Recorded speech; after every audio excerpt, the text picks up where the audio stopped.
Hey guys, Rick here. Thank you very much for tuning into this Q&A. Really appreciate it. Posted a message on my Facebook fan page asking for Q&A questions, and there was a load of them, so I'm going to go through as many as possible. Hope you guys are all doing well. So let's get to the questions. So, first question. Hi Rick, what current projects are you working on? Lessons, album, a 10-string gent machine. Working on lessons, definitely. Got a lot of lesson content coming out, so stay tuned. Album, yes. Writing tunes every day. So, I'll keep you updated. 10-string gent machine. I don't gent. Next. How do you go about dialing in your lead tone in general? Any favourite amps or cabs? No favourite amps or cabs. Don't know. Just use my ear and dial it in. If it works, it works. If it doesn't, it doesn't. Next, ever considered 7 strings or even 8-string axes? Never saw you play one. No, not really. Classical guitar, 7, 8 or 10-string axes. Yeah, then I am interested. I really want a 10-string classical guitar. I'm playing a lot of classical guitar these days, playing a lot of Bach, which you guys will see very soon. So yeah, but in terms of electric guitar playing, not at the moment. Okay, what are your thoughts about Jason Richardson, and would you like to write a guitar masterpiece with him? Aware me, I don't know who Jason Richardson is, so please do let me know. Why ESP all of a sudden? Who approached who? I've been in touch with the guys from ESP for a while. They've always loved what I do. I reviewed some guitars for Guitar Interactive, loved them, and we kind of decided to work together. So it's something I'm very happy about. Will you ever buy an 8-string? How essential is routine for practice? Very essential. You've got to find a routine. Really important. You know, if you want to progress, if you want to push forward, if you want to make gains, you've got to find a routine, man. You've got to do it. Very important. How can you make your playing sound more like me and not like them? Brilliant question.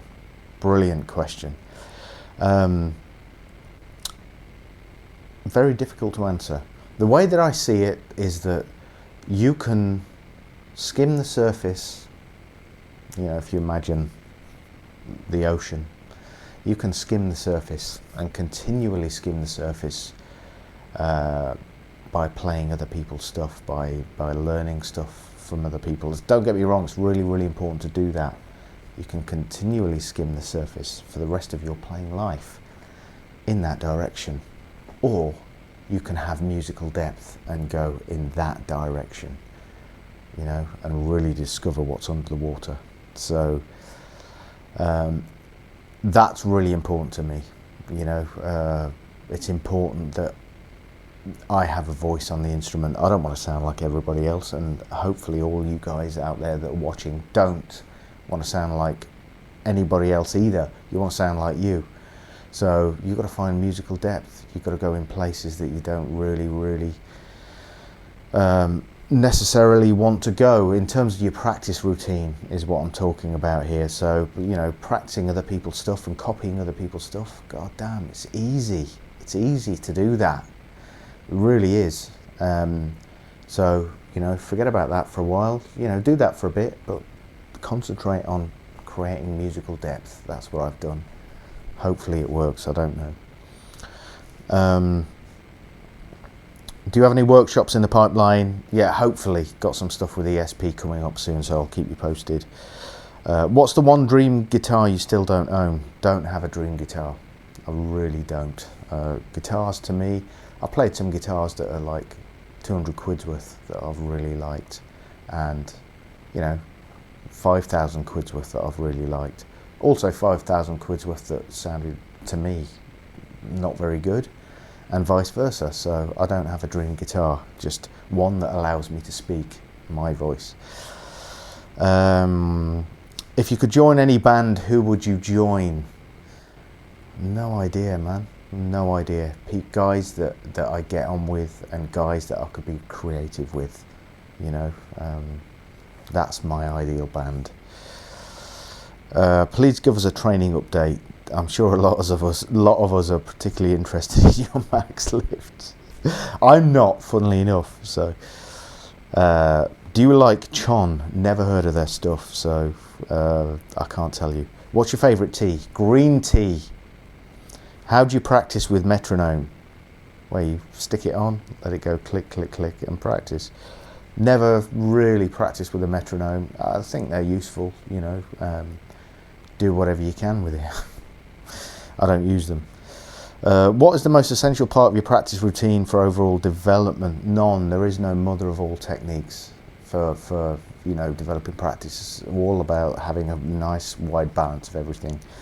There we are. Since you've revealed you're working on some new material, can you share some of your approaches to writing? I'm struggling to come up with anything I like. Some new ideas will be greatly appreciated. I struggle with stuff that I like, you know. It's the same with any songwriter, anybody that writes stuff, you know. You write 100 shit tunes and you might, if you're lucky, get one good tune out of that. So the key is there. The thing to learn from that is to just keep writing, keep doing what you're doing, keep creating, listen to other people, be inspired, you know, and just, you know, try and be creative, come up with, you know, some different things that you wouldn't normally do. So, you know, just keep writing though, that's really important. Any tips on binding arpeggio, scale shape, scale intervals together whilst improvising? You've just got to get to know the fretboard better, you know, just got to practice those arpeggios, practice the scales, link them together, and, you know, forget about them.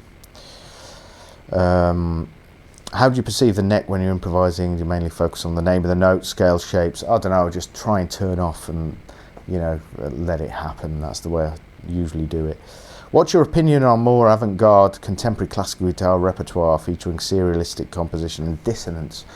I love it. Some of it I really, really love.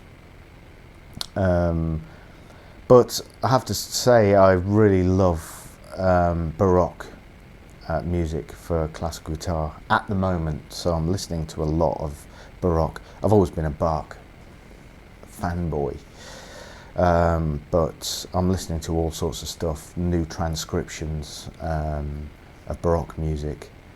But I do love, you know, some of the modern stuff, but, you know, I'm more focused on Baroque in terms of classical guitar. So, good question though. If you could get anyone to write a song with, who would you pick? I'd love to work with my brother again. Just an amazing musician.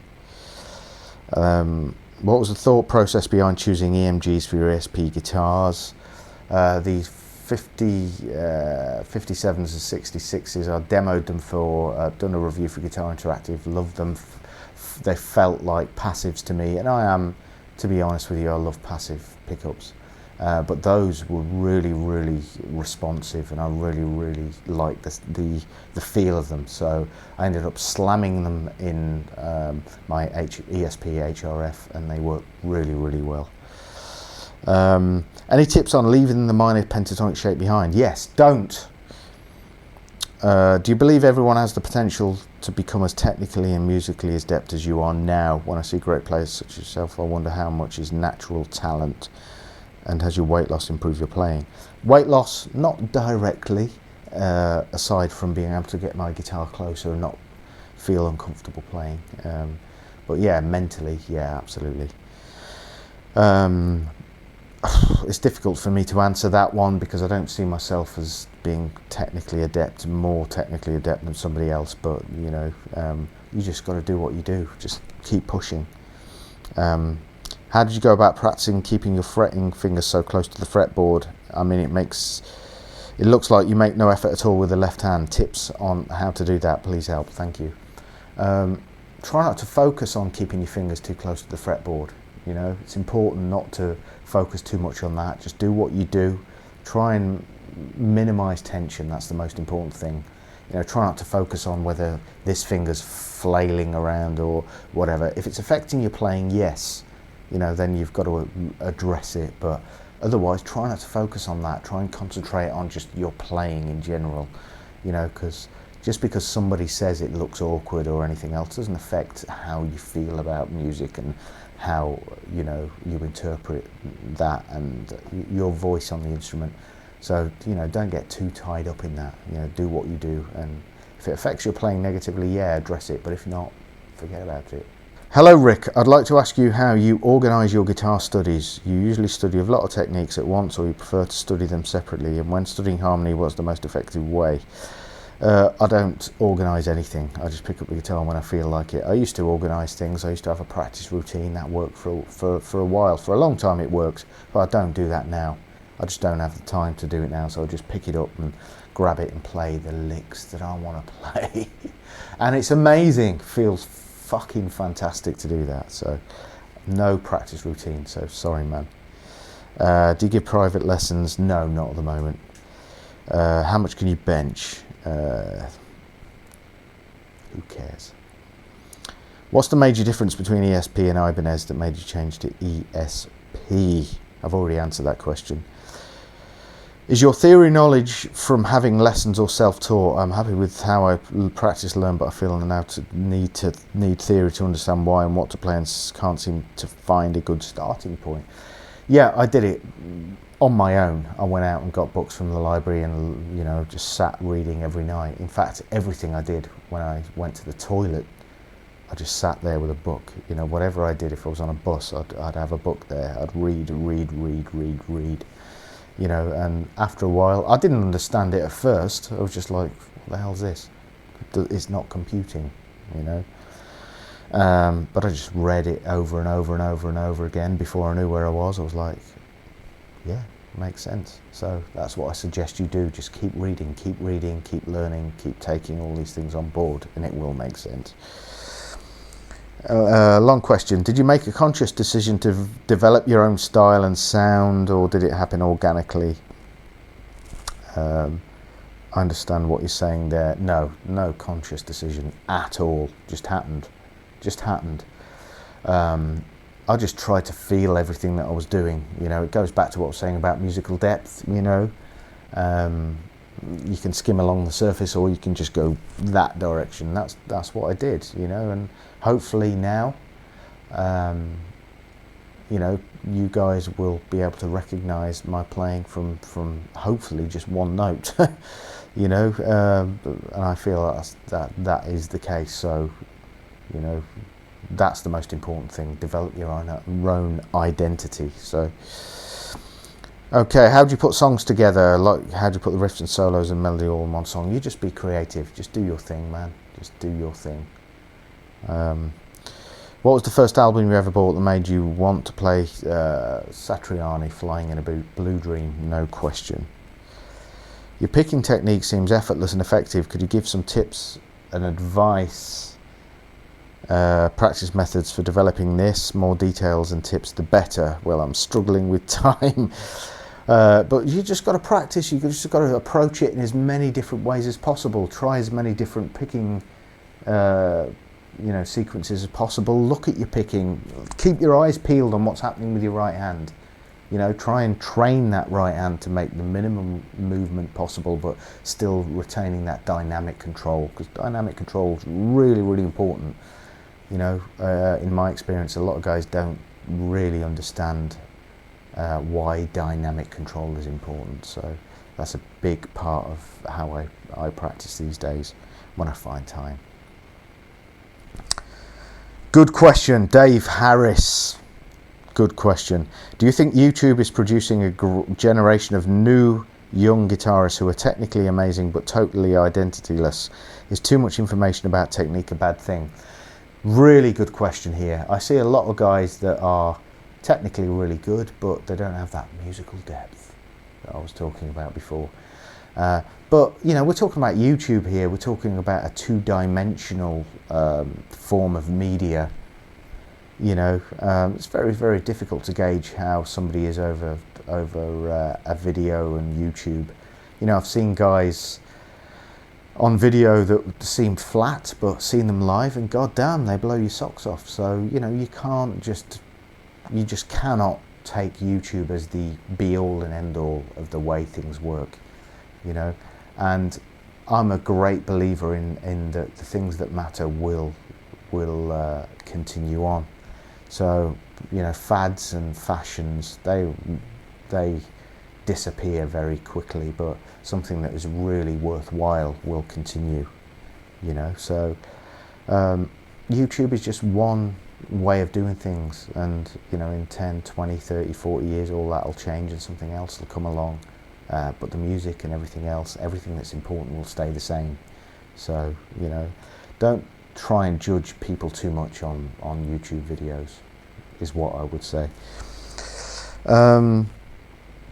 Were there any differences in your playing after you started working out? Yes, absolutely. You know, mentally, totally and utterly. What string gauge do you use? Usually 10s, 10 to 40 something or other. What is the hypotenuse of a triangle? Good question, bro. What is your go-to live amp? Haven't played live for a while. Be the Axe FX2. Could you beat Mr. T in an arm wrestling contest? What do you think?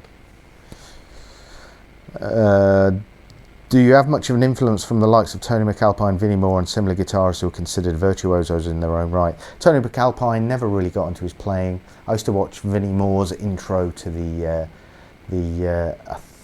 what's it, Speed Accuracy Articulation. I was always blown away by that. I thought it was amazing.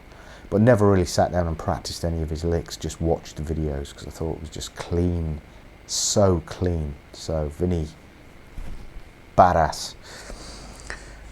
Any tips about recording guitar tracks? No, not really. Relating to the video you posted a few weeks ago about guitar gear, would you say guitarists worry too much about gear instead of concentrating on playing? Of course they do. Of course they do. Major problem, you know. You know, you've got to forget about gear. Gear is irrelevant. It's all in your fingers. Anyway, Q&A is over. God damn, that took a long time. Just want to say thanks to all the guys that posted questions. Hope you like my new throne. I'm going to be doing Q&As from this very spot very, very soon. So make sure you stay tuned. Take care, guys.